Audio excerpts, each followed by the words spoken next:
The whole of this crazy society is based on money. Ironically, money that has never, does not, and will never exist. It's just figures on a screen. When you go into a bank, you, say, borrow $50,000. What does the bank do? It doesn't print any more money. It doesn't move any precious metal anywhere. It just types into your account $50,000, which it has pulled out of fresh air.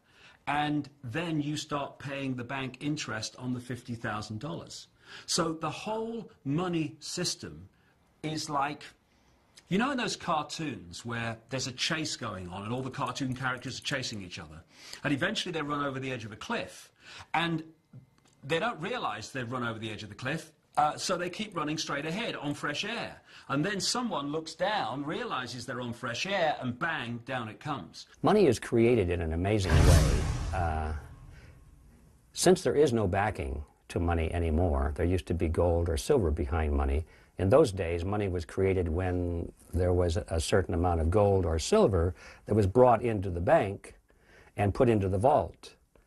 Then the paper money was issued as more or less like a receipt. Say, we got your gold or your silver in the vault, here's your receipt. It's got a little, it looks like this, and it's got all kinds of decorations around the side. It says you got $10 or $20 worth of gold or silver. It's a receipt. That was how money was created, and then you could bring the receipt back at any time and get your gold or silver swapped back out. That's the beginning of the process. Well, it didn't stay that way very long in history, because the bankers discovered that while they're sitting on all this gold and silver and the people are circulating these receipts, that very seldom did all of the receipts come back, or even very many of them. People were very content to let the gold and silver sit there and just use the receipts. So the temptation was so great that they began to issue more receipts than there was gold or silver. So what you would do is you take your gold down to the blacksmith who had a safe, and he would give you a certificate saying, yes, you have a pound of gold in my safe here, and he would guard your gold, but he'd give you a certificate. Well, when you went to buy a round of drinks for your friends at Harry's bar, you wouldn't use gold, you'd use the certificates to pay off, you know, the drinks. And then those certificates could be redeemed at the blacksmith's place. Well, the blacksmiths started seeing that nobody came back to redeem their gold. They just kept circulating this paper. And that became, you know, the way that people carried on. Well, pretty soon the blacksmith figured out, well, you know, if they're not coming back for their certificates, I could probably print up a few certificates and nobody'd know the difference. And that was the beginning of fractional reserve banking, as they call it, in which the money supply begins to expand.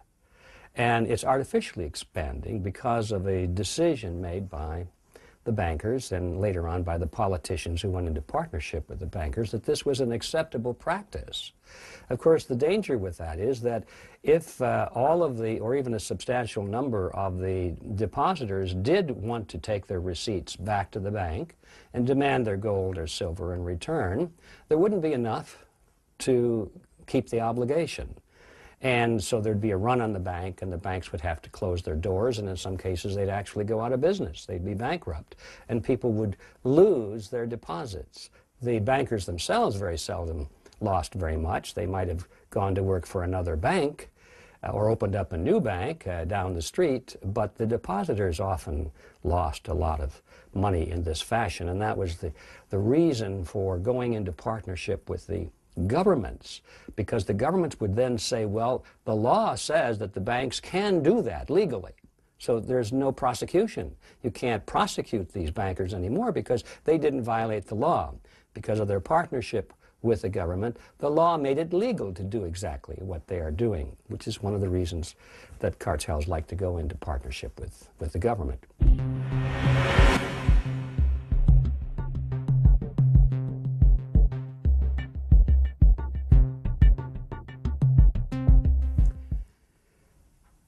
The Federal Reserve is a strange creature. There's nothing quite like it out there. Most people think that it is a government agency and that it's here to protect the best interests of the common man. But the truth of the matter is, when you cut through all of the debate and all of the research, you come to the startling realization that the Federal Reserve System is a cartel. It's a cartel, no different really than a sugar cartel or an oil cartel or a bean cartel, happens to be a banking cartel. And that means that it is private. It means that the big banks of the United States came together in 1913, and they convinced Congress to pass a law that we call the Federal Reserve Act.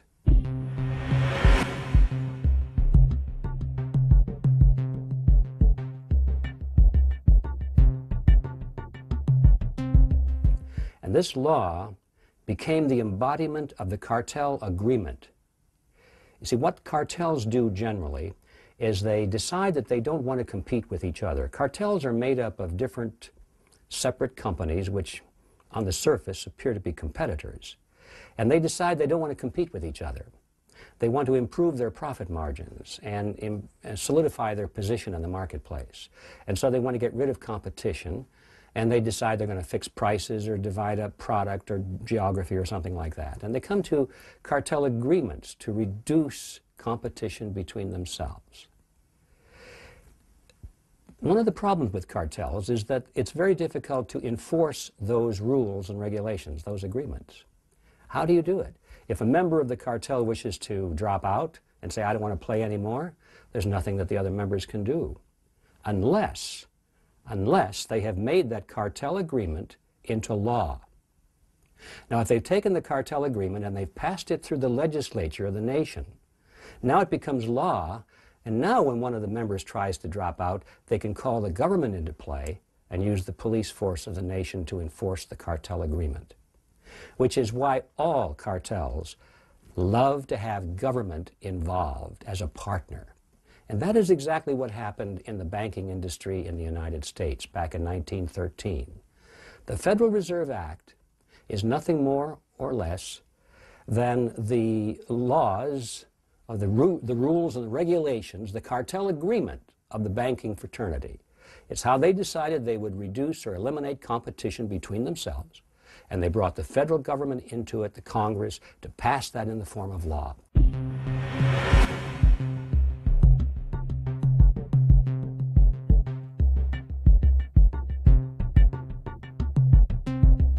So, what we're dealing with here is not a government agency at all.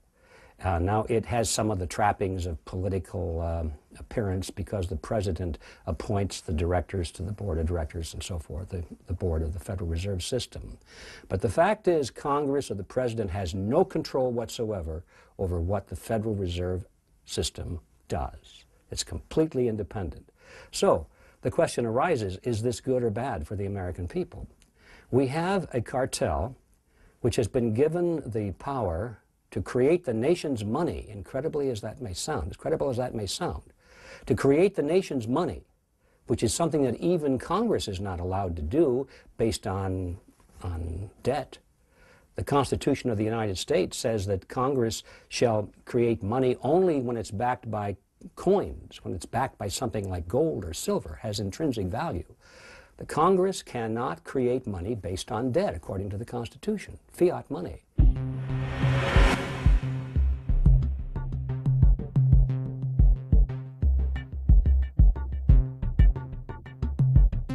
Congress actually gave that power, which it did not have, to this cartel, the banking cartel, which we call the Federal Reserve System. It's an amazing power. And so the private banks of America have a monopolistic power to create the nation's money, and they create it out of nothing. There's no gold or silver backing behind it at all. And it's completely up to them as to how much they want to create, when they want to do it, and so forth. They can expand or contract the money supply. Now, supposedly they do this in the best interests of the American people. I mean, when the chairman of the Federal Reserve Board is called to testify before Congress, and he gives his little speech. He says, well, we had to raise interest rates today, or we had to lower interest rates today, whatever the case may be. He doesn't say we did this because it was in the best interests of our banks. He always says, well, we did this for you folks. We did this for the American people. We did this because we were concerned about the economy heating up, or we're concerned about the economy lagging behind. And we don't want people to be unemployed. We don't want inflation to be too high. It's always for the American people. But the truth is, it's a cartel. And all cartels act with the primary instinct of preserving their own best interests first. So is this in the best interest of the United States and of the American people? It is not, because that means that the money supply, which is the lifeblood of everything we do, is totally controlled by a relatively small group of people who we don't even know their names in most cases. And they are using this power to the benefit of the banking system, not to the benefit of the United States.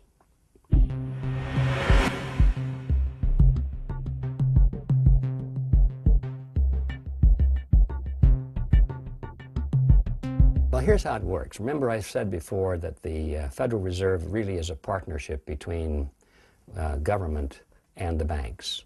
So when you have a partnership, there has to be a reason, an advantage to both parties to become a partner. So to understand how this works, let's start with the government side of this partnership. The government needs money. Politicians need money. They need more and more and more money for whatever purpose. But they don't like to raise taxes. They need more money, but they want to lower taxes because that's politically expedient. If they raised the taxes to pay for all of the government projects, why, there'd be such an uproar among the taxpayers that these guys would be voted out of office at the next election. So they don't do that.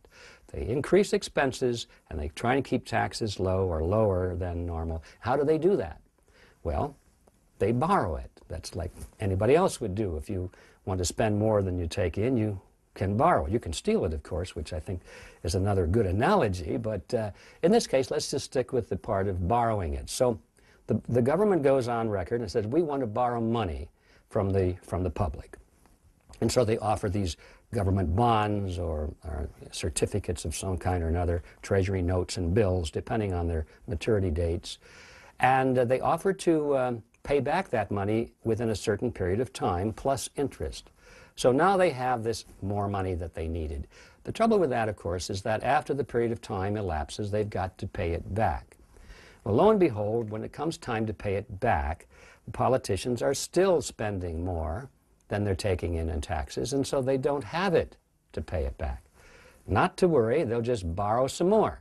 So they go through a cycle. Well, this time we'll borrow enough to cover the old loans, plus the interest, and plus a little bit more to expand our government operations.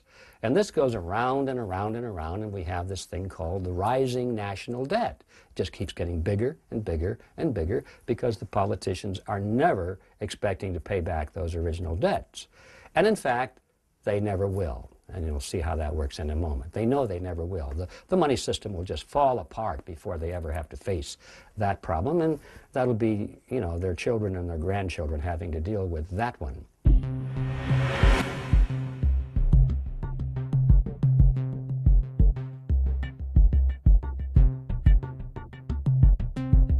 Well, no, so far so good. So they borrow this money, and the debt goes up and up and up.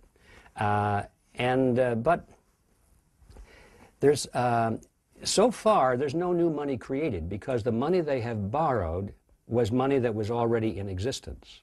Let's say that I wanted to buy a government bond, so I loan money to the government. No new money is created. They just got some of the original money back in the form of a loan.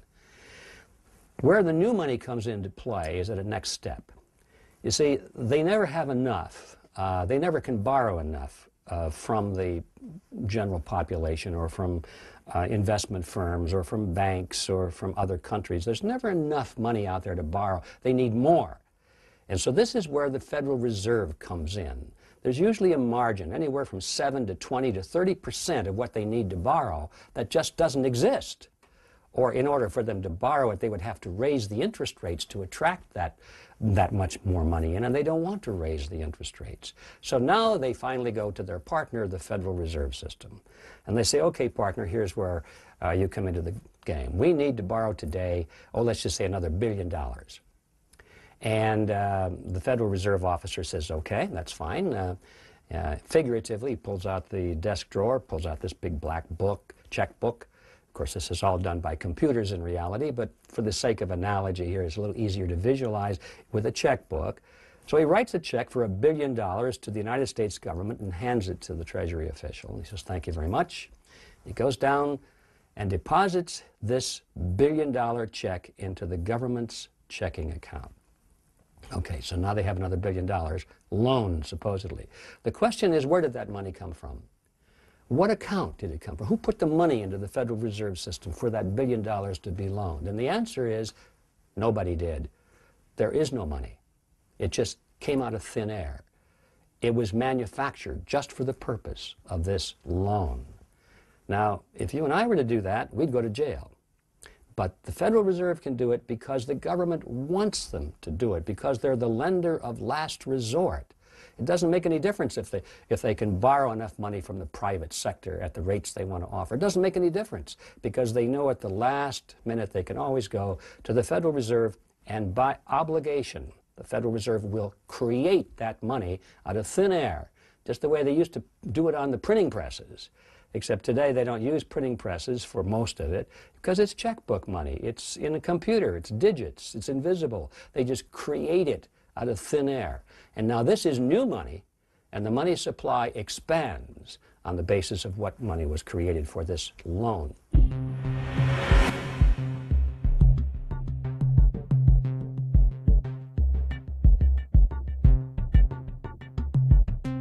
Now that's just the beginning of the cycle. That's really the smaller side of it. This is really peanuts compared to the next cycle that I'm going to describe. So far we've talked about why the government is in this partnership, and we can see that their primary motive is because they can have access to any amount of money that they might need at any time without any questions, at any rate of interest they choose to offer.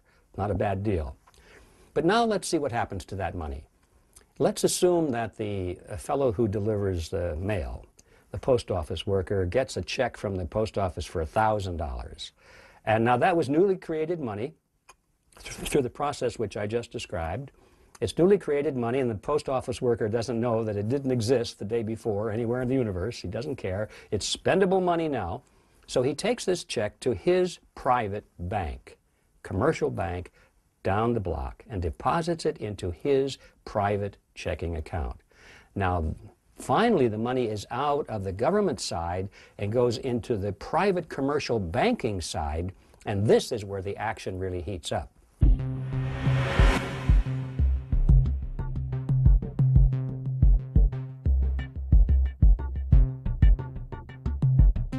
If I were the president of the local bank where this $1,000 had been deposited, I would have been able to stand up in front of the people there in the bank and say, "Attention, everyone, this gentleman just deposited $1,000 into our venerable bank." And everybody would be happy because generally people go to the banks to borrow money. A lot of them do. And so they know that if there's money on deposit and there's lots of money to lend, generally that means that the rates of interest are low. So people are happy to know that we have money to lend. You might ask me, well, how much money do you have to loan? And I'd say, well, how much do you need? And you would say, well, I was looking at a used car, $9,000 would be about right. And I'd say, I can do that. But you would say, I thought he just deposited $1,000. I would say, yes, he did. And this could go back and forth, and you'd say, well, how can you loan $9,000 when he only deposited $1,000?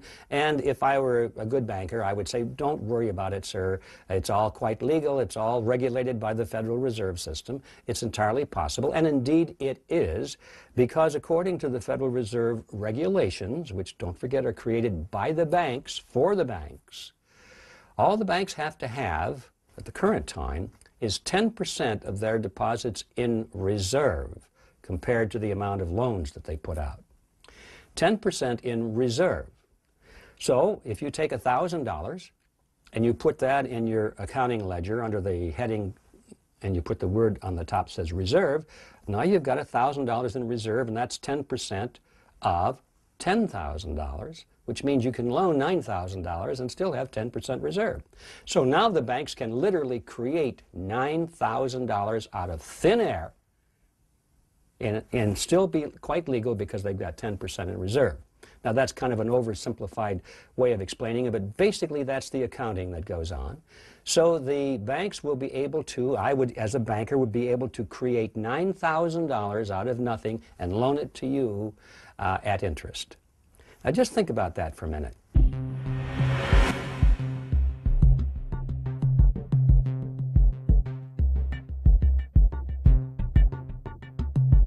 When the government gets money created out of nothing by the Federal Reserve, it uses it for its purposes.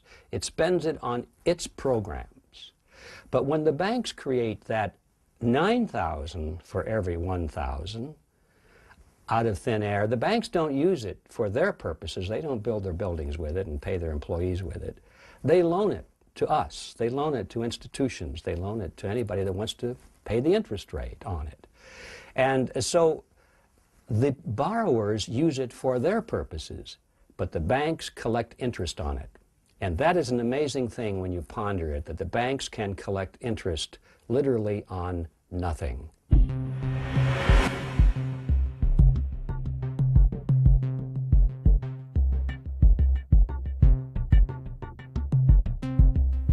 So when the banks say we're going to earn 3% or 3.5% on the money we have on deposit, they're not telling you the whole story, because that money on deposit is used to leverage the creation of 9 times more money. So whatever that interest rate is, you can multiply easily by 9, and that's closer to the real effective interest rate that the banks are making. Or if you wanted to be more authentic, you would say, since this money didn't exist, in fact, there is no money, they're collecting interest on nothing, then the interest rate really is infinity. So it's not a bad business to be in, you might say, which is why, of course, the banks are doing pretty well.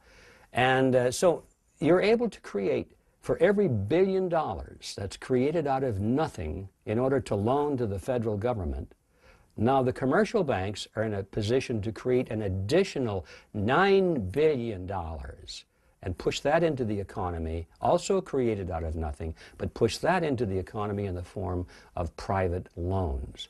This is how money is created, not only in America, but now in most of the world, which follows this general pattern.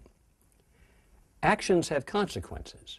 This creation of money and expansion of the money supply has a consequence.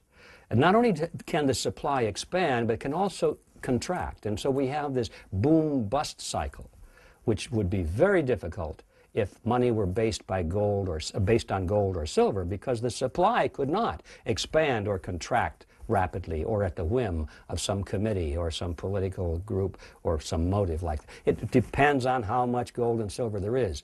In the days when money was backed by gold and silver, the supply of money remained very stable. It expanded perfectly in proportion to the expansion of the population and an expansion to the economy. So there were no booms and busts in those short periods of time when government didn't allow banks to create money out of nothing.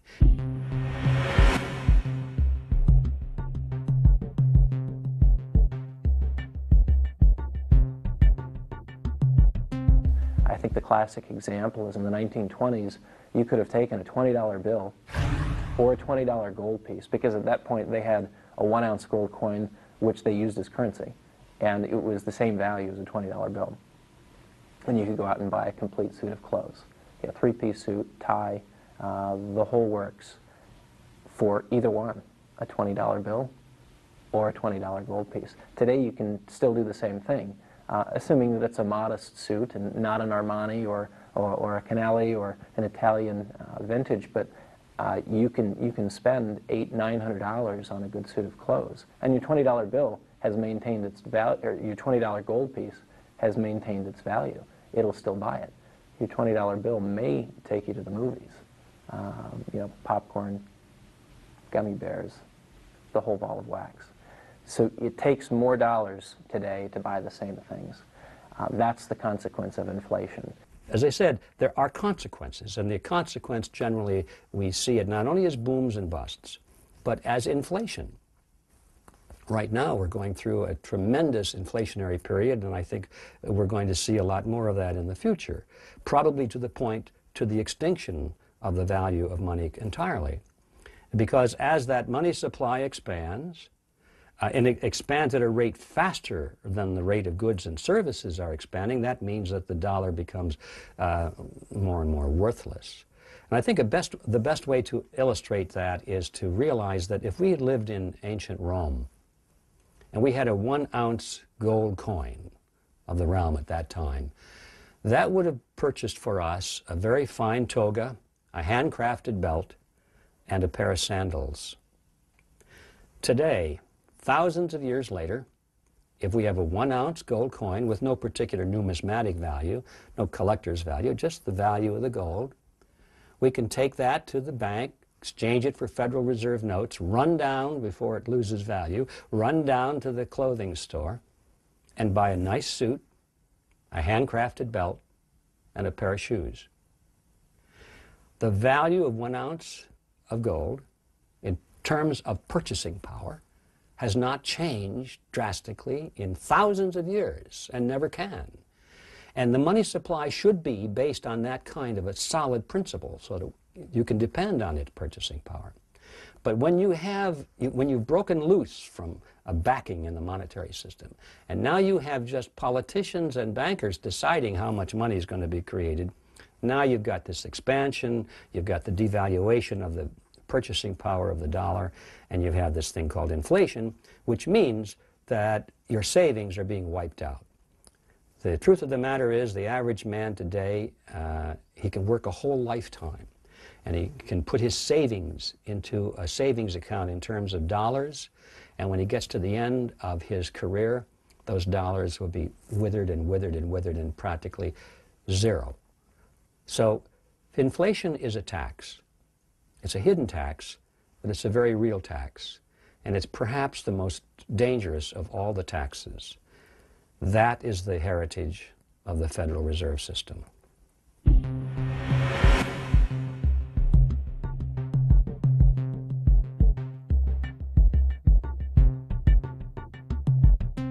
only thing that has kept the United States economy going in the 21st century is the expansion of debt. It's all based on a buildup in consumer and government debt. The main way they kept it going was they gave credit cards to everybody. And if you maxed out this one, you started on another one. Even more important, Alan Greenspan, in order to cover up the job loss from offshoring, put interest rates down to an enormous low and created a housing boom, because what's important to people is not the price of the house, it's the monthly mortgage. And when you get rates as low as Greenspan had them, the monthly payments drop. When monthly payments drop, housing prices tend to go up. And so people who already had a house saw big rises, and they refinanced the house and took out the money and spent it. And so we've had an economy moving along in the 21st century because people are running up credit card bills, and because they were refinancing rising house prices and spending the equity they had in their homes. Now, what's happened? The housing boom is over. There's a bust.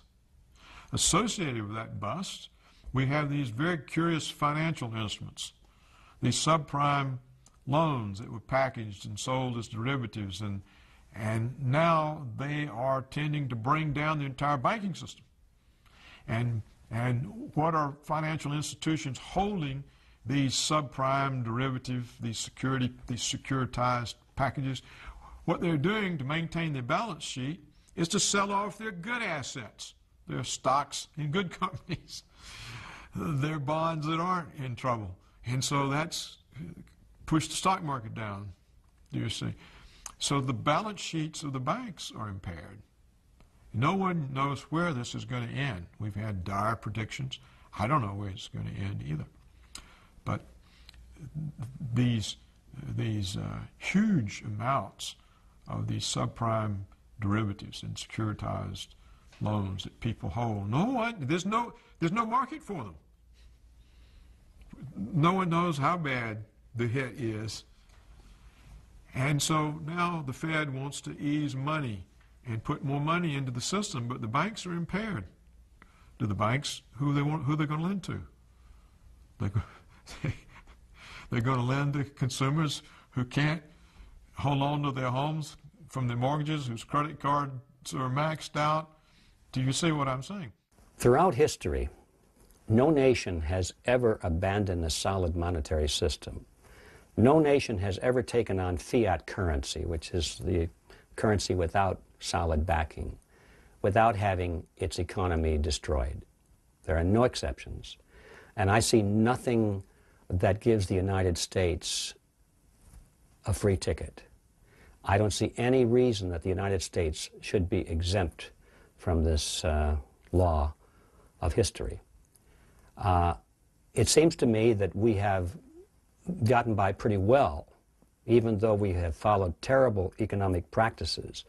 We have delayed the day of reckoning, primarily because the United States dollar was the international exchange dollar. It was the dollar of settlements. And everybody wanted it. No matter how much we produced, it seemed like there was an endless demand for it around the world because they always knew somebody else would take it.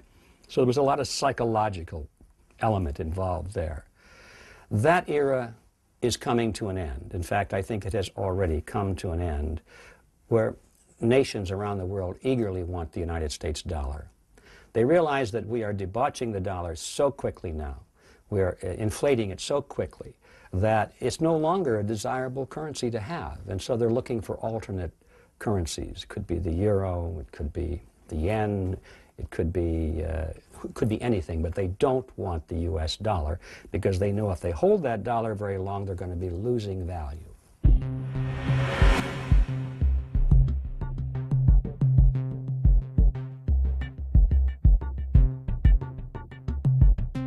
The power of the United States rests mainly on the fact that the United States dollar is the world reserve currency.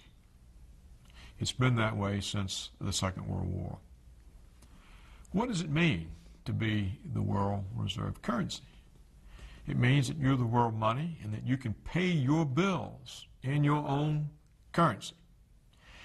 If you're running trade deficits, for example, in order to pay your bills, you don't have to sell enough of your goods, export enough to earn the money to pay the other countries for their goods and their money. You just pay it in your money. It also means there's a great demand for your money because it is the reserve of all the foreign central banks. The foreign central banks keep their reserves in your currency. This means there's a huge market for your currency. It means that markets for your assets denominated in dollars, is vast. This means you become the world financial center because any instruments, any investment instrument issued in dollars is liquid. It's marketable anywhere. So these are enormous advantages. They're the advantages that Britain once had. When you lose that advantage, you lose a lot. Now, the United States is in the process of losing that advantage. It's losing it because over time, since World War II, other nations have rebuilt, and we're no longer the only country that can make things. And so you have trade pressures. We also have a new development, and that is offshoring. What many American corporations have learned is they can increase their profits by discharging the American workforce and having their products that they sell in the United States made abroad, in China, for example, or India, where there are vast, underutilized supplies of labor. And there's pressure on companies from Wall Street to improve earnings. and the pay packages of top management are related to performance.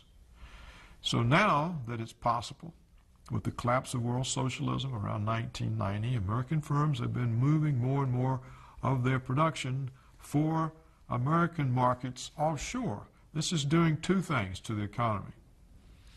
Every time an offshore good comes back in, it counts as an import, so it automatically raises imports. So every time an American firm moves a factory abroad, American gross domestic product goes down, foreign gross domestic product goes up, and the trade deficit goes up, or imports go up, which makes the trade deficit go up. So what we now see is we consume about $800 billion every year in goods, more than we produce.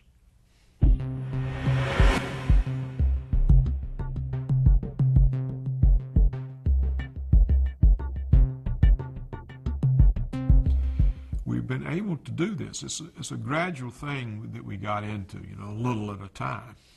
We're able to do this because people were willing to accept the dollar as payments. It was the reserve currency. Now they have huge numbers of these dollars, and they're beginning to wonder about it. They're beginning to say we're really overweighted in our investment portfolios with dollars. And there's a less inclination. And therefore, what we've seen during the last 6 years of the Bush administration is an enormous decline in the value of the United States dollar in relation to other hard currencies, particularly the euro. When the euro was first issued, it was €1 to $1. Today, it's $1.52 that you have to pay to get €1.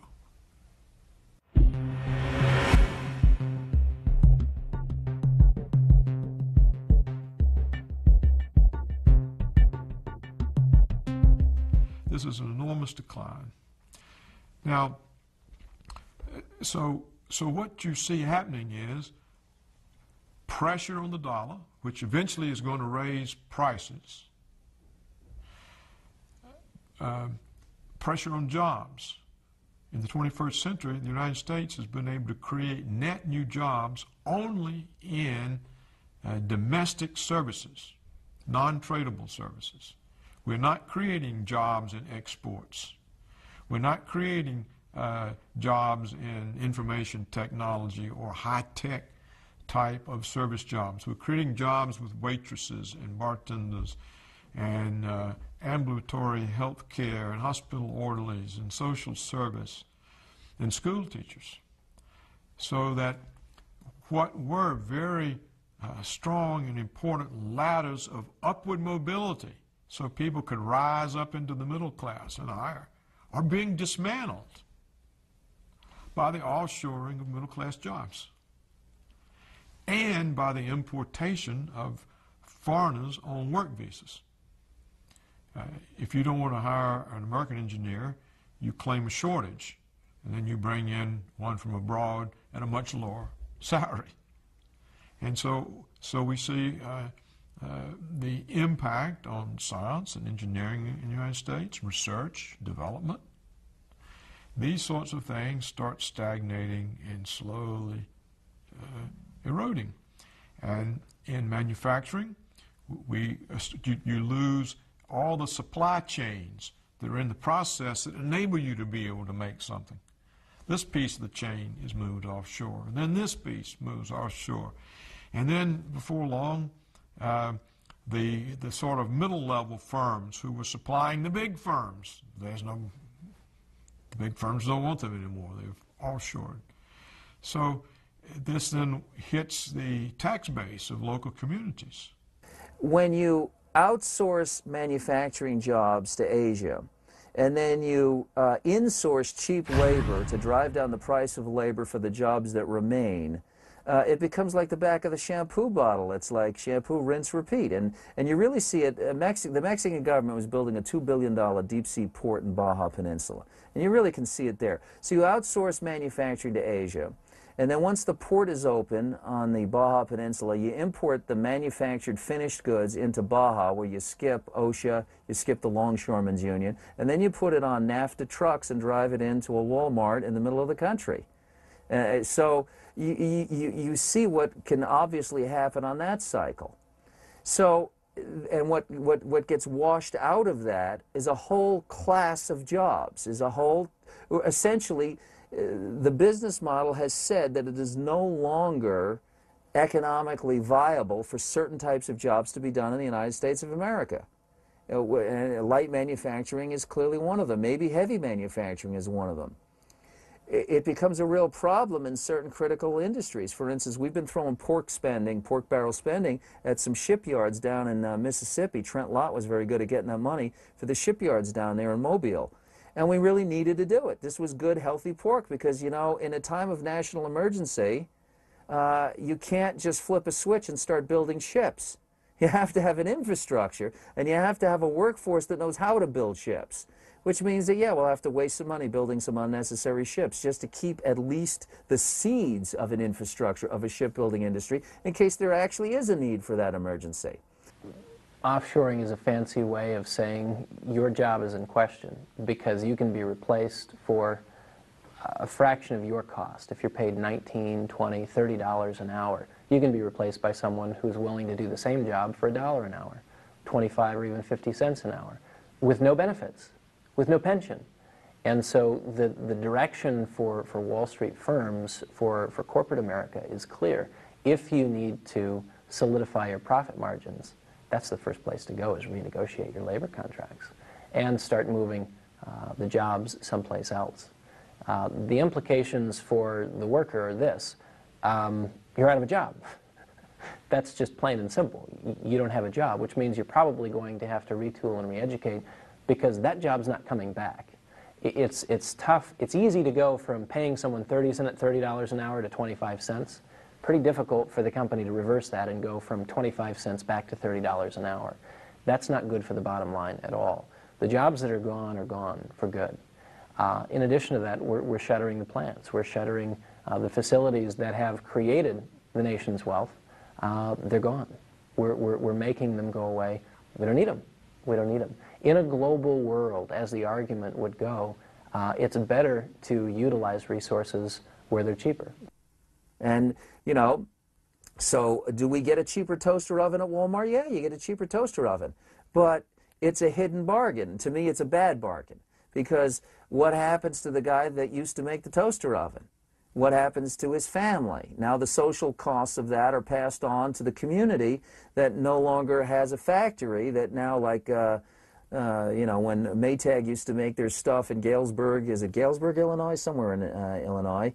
And they were there for 75 years, and they got tax credits to stay, and they left anyway because their workers were making $15 an hour, and they moved the factory to Mexico where they were paying people $1 an hour.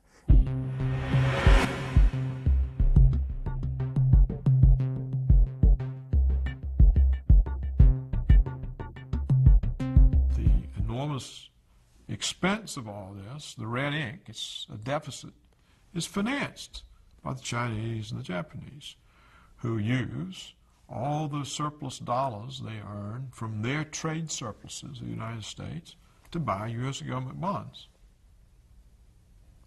Now, when it reaches the point, as it appears to be doing, that the Chinese feel that they don't really want any more of these bonds, that they're loaded up on American assets, $1.3 trillion at the moment, and they cease to be our creditors, how do we finance the federal government?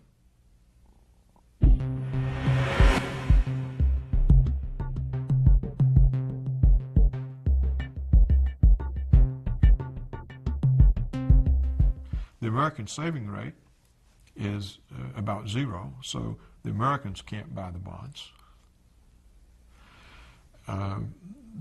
People haven't had any, the median income of families has not gone up in the United States in a couple of decades, perhaps longer. There's no growth in the real income of anybody outside the very highest income levels. So, and they're all struggling. They're drowning in credit card debt. Many of them now can't deal with their mortgages. How are you going to raise the taxes? So if you put all that together, you can see that it's headed to a new kind of crisis.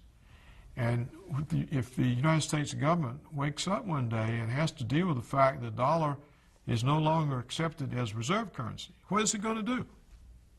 I think the end of the era is upon us. All of those dollars that they generally call euro dollars that are all around the world, what are those people going to do with them? They don't want them anymore. So they'll start looking for ways to send them back to the United States and buy things while they still can, before the value is completely gone. And so we're already beginning to see this reversal of the cash flow back into the United States. And the money is coming in tremendous quantities. So not only do we have, oh, by the way, why is it coming in? What are they doing with it? Well, they're trying to buy up our goods and services, or buy up our politicians, or buy up real estate or corporations. They're even buying up banks now, you might have noticed. They're sending this money back to the United States to buy a strong interest in some of the biggest banks of America. The banks need the money.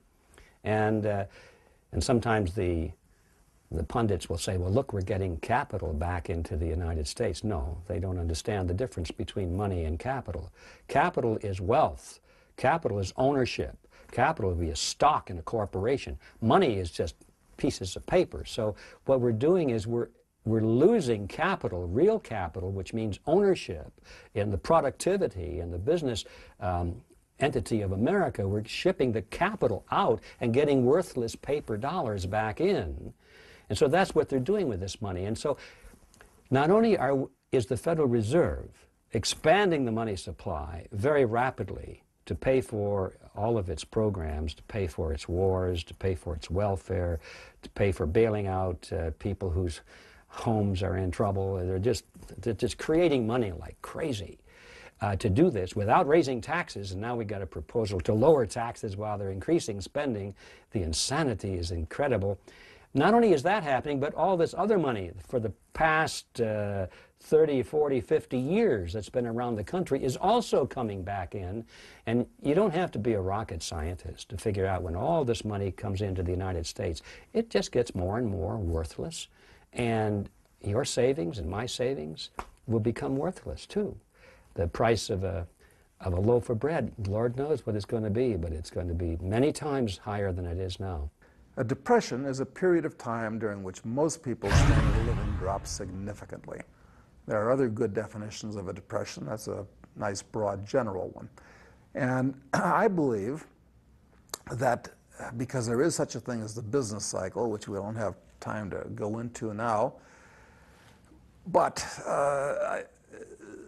the problems that we had in the 1930s, we're going to see that type of a phenomenon again. It's not going to be like the 1930s. It's going to be different. The similarity is going to be a massive drop in the general standard of living. And I call it the Greater Depression.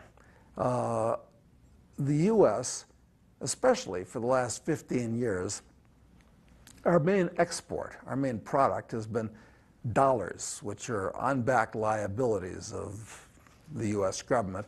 And we've been able to ship these things abroad by the trillions, and these nice foreigners ship us all kinds of good things. They ship us Mercedes and Sonys and cocaine and oil and all kinds of things, and we just give them dollars. But now there's 6 trillion of these dollars out there, and these people are starting to realize that they're holding hot potatoes. And they don't want to all run towards the exits at once, but they know what they've got.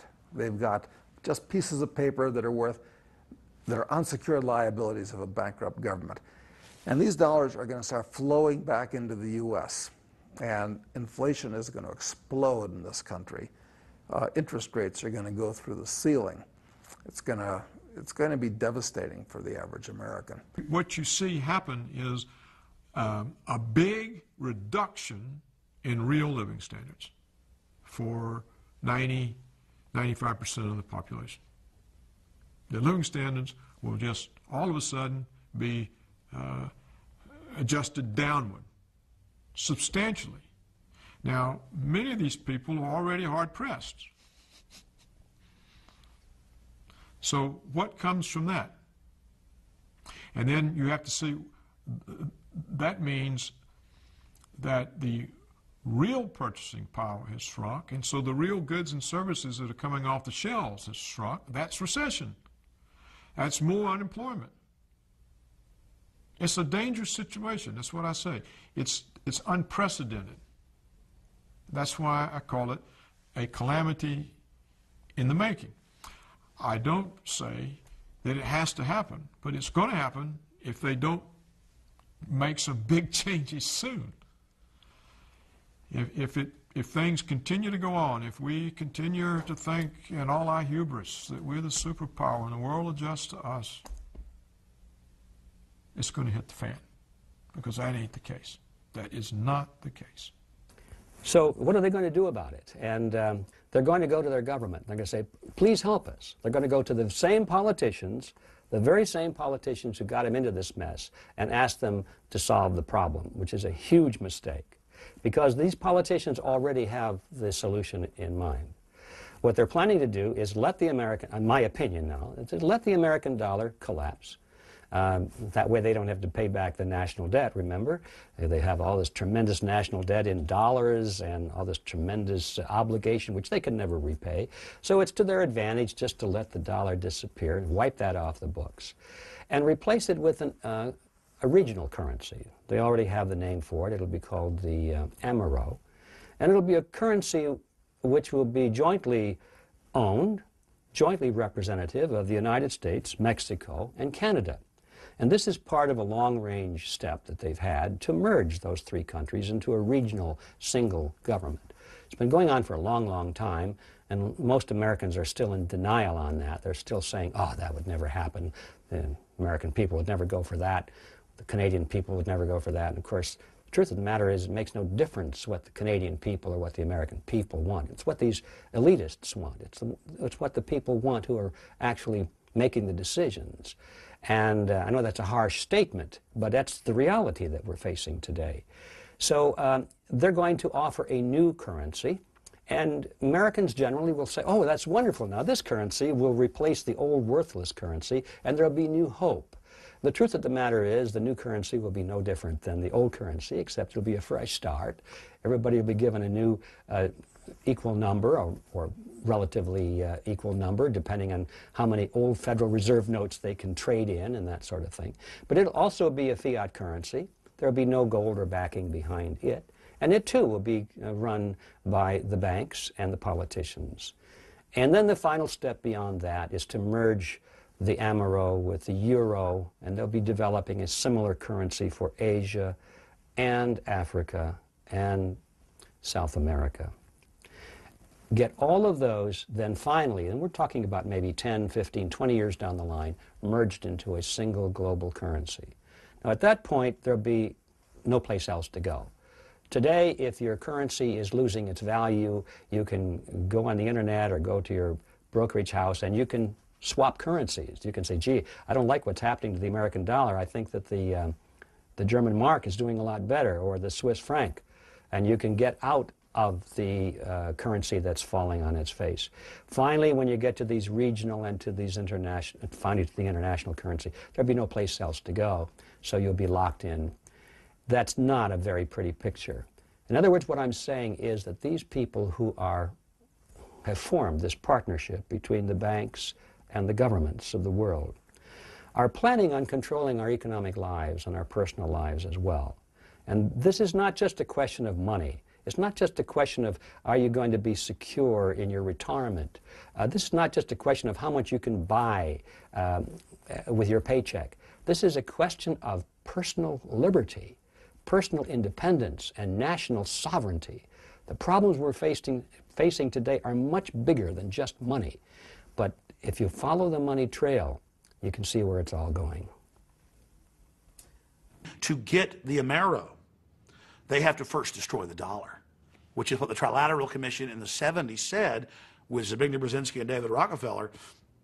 They stated, first the euro will rise by 2000, it will defeat the dollar will go down, then we will create the Amero, claim that it's competing with that, then we'll have fluctuations there, and we'll finally peg it at a global mark with a new global reserve currency that we issue and we control, pegged to oil. And that's why they got to control the oil, because whoever has the world reserve currency, people have to accept that for the buying of oil, which is energy. And that's the connection of the fiat currency to reality.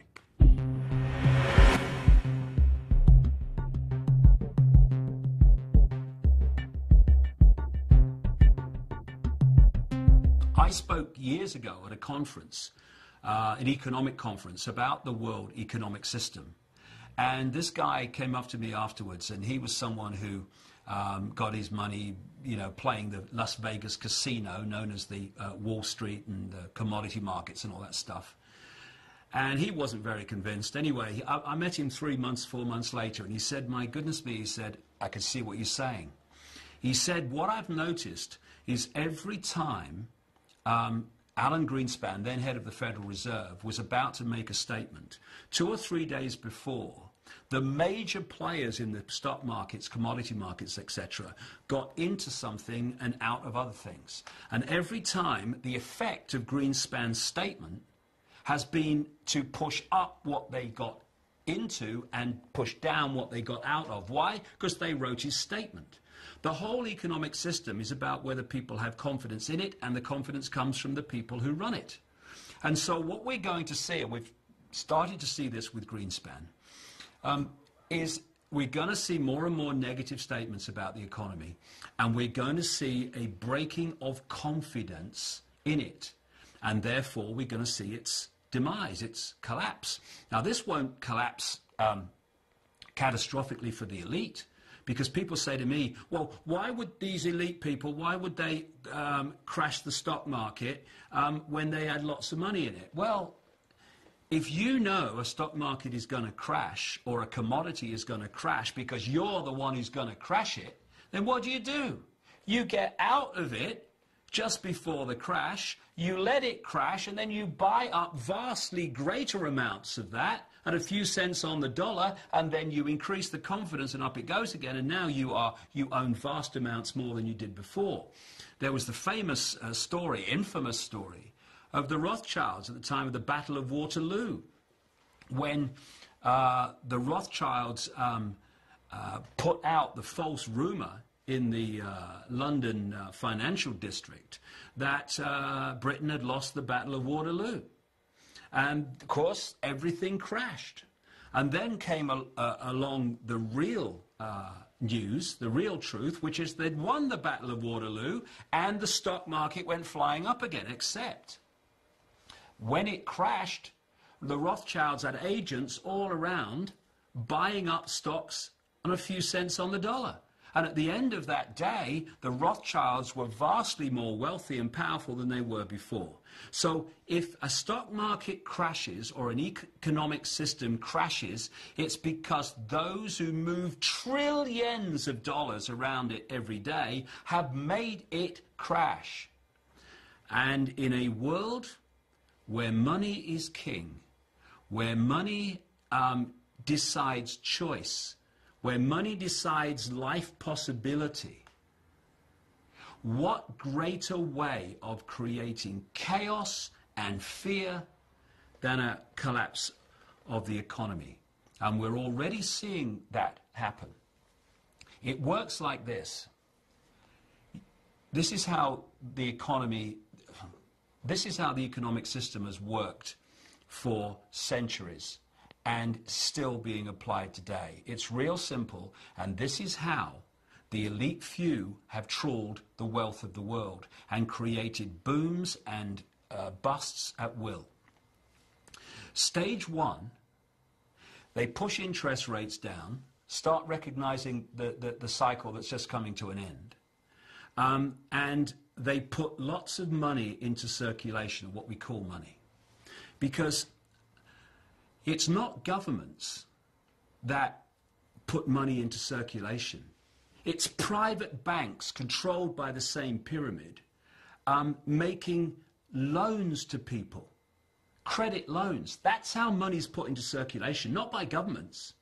So what the banking cartel does is it puts vast amounts of money into circulation by pushing interest rates down and giving loans for, on next to no collateral. What happens then is there's lots of economic activity because there's lots of money swirling around, so there's lots of units of exchange to buy goods. So what happens is people get more confident, they take out more debt themselves, because, we can have a bigger house now, darling. The economy's doing so well, we'll have a bigger car, we'll have 2 holidays, vacations a year now, or 3 maybe, because we're doing ever so well. And what do businesses do? They get into more debt, because crikey, we've got all this demand, we've got to invest in plant and machinery and more staff and all this, so we can meet demand. And then that is in effect the elite, economically, putting the fishing line out. And then at some point, and we're closing in on that point now, they start reeling the fishing line in. Because what they do is they start pushing interest rates up. Now what happens is lots of money that was circulating here, buying things and creating economic activity, is now going out of the economy to pay increased interest rates on the debts that people have. As a result of that, there's fewer things being bought and sold. Companies don't need as many people working for them. They're now stuck with all this debt and all this plant and machinery that they had that they don't need anymore. People can no longer pay their mortgages, so now there's a problem with the mortgage companies, and they have a problem because they've got to lose their home. And as more and more people do that, the value of homes goes down until eventually there's a point where they're worth less than you actually paid for them. And what we're seeing then is a bust being manipulated. And it's happening for one reason and one reason only. The amount of units of exchange in circulation is being removed from the economy. What we're seeing now are the signs that they're now manipulating a bust in this very way to create as much chaos and panic and fear as possible, because panic, fear and chaos are a manipulator's dream.